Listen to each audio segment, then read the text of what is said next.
Hey everyone, hope you're all doing well today, wherever you are. Since I already went through Lean for process improvements, I'm now going to jump into Six Sigma. Six Sigma has been around for a little while. It was developed by Motorola back in the 80s and expanded on by GE in the 90s. So it's been around for a few decades. A lot of different companies, especially the bigger ones, utilize it. Six Sigma is a little bit different from Lean, where it's really looking at deviations. So manufacturing, anything similar where they're creating a lot of stuff for their customer or client. Six Sigma is there to ensure that it all is being done right. So they're looking at deviations, they're looking at problems. Six Sigma is basically 99.9% accuracy. All right, so you want to be looking out for deviations, up, down. You want to be creating what is needed for your customer and or client. So it's a method that utilizes a number of quality tools to ensure that whatever is going through the assembly line, or however your business creates what you're creating, is being created the way it should be. This is important because if you have errors, you lose that batch. You lose what you're making, and that loses money and also time, and can give you as a business a bad rap with your customer or client. So Six Sigma is a bit newer than Lean, but it is an important element. And of course, a lot of companies use both Lean and Six Sigma. That's where the Lean Six Sigma comes into play. But for these videos I'll be doing, I'm going to be mainly focusing on Six Sigma, since we went through the Lean method and tools. All right, so just remember that if you're looking at Six Sigma, that you're looking at as close to 100% accuracy as possible in the workplace. You're looking to ensure that there's no deviations in what is being created. I'll go through some of the tools that are utilized to track that. But just remember that Six Sigma compared to Lean can be a lot more confusing. There's a lot more complicated tools that are utilized to track deviations. I always recommend, if anyone's interested in reviewing about this, search online for training.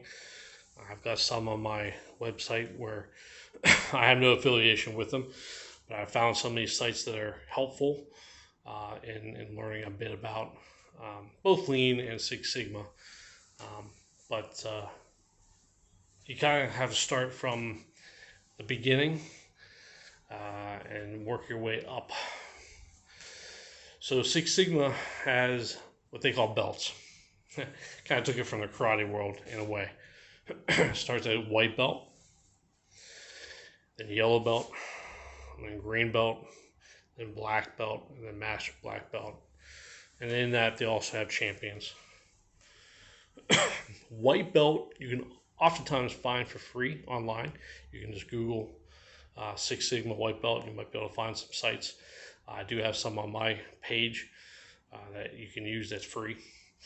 I have found in the past yellow belt for free. It's rare. A lot of companies charge around $50 or so for it, but again, I have found it for free occasionally. Then once you get into the green and the black belts, it tends to cost a little bit more, but there's plenty out there that is affordable. Now, normally, once you get into the green belt, you can actually do a project on your own. You can use the various quality tools that are out there for Six Sigma. Once you get into black belt, you should be able to lead projects. So you have to have enough understanding of Six Sigma and the different quality tools to guide green belts, yellow belts in that project to ensure it's completed the right way. And of course, the master black belt generally has done quite a few projects and can lead everyone.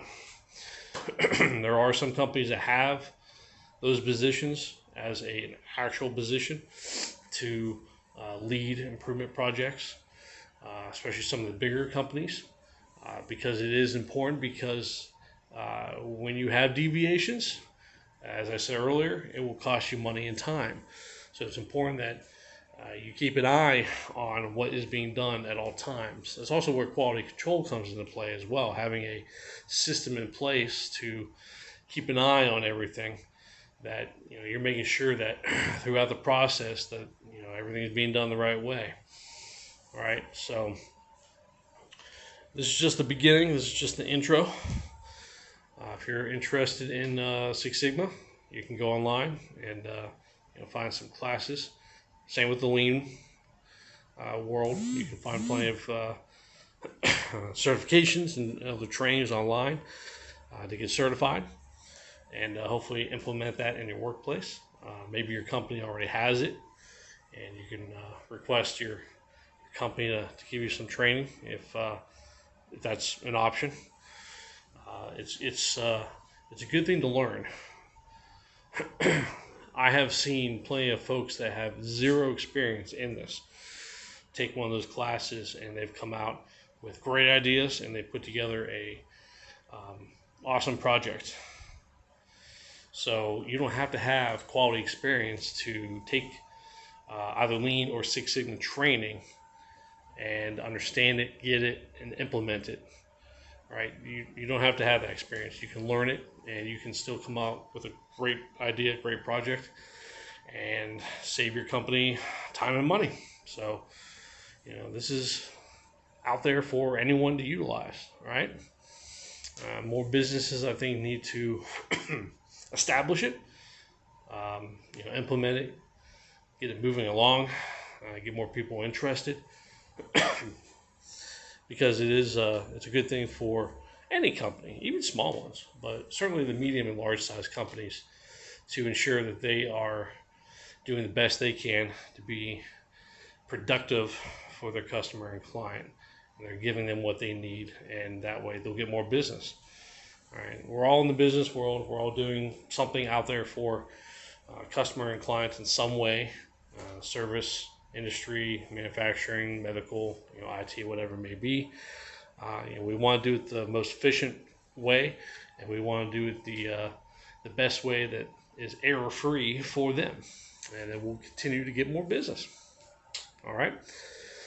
So, future videos, I'll be going through the various aspects of Six Sigma, like I have for Lean, and hopefully you'll take something positive out of it. All right.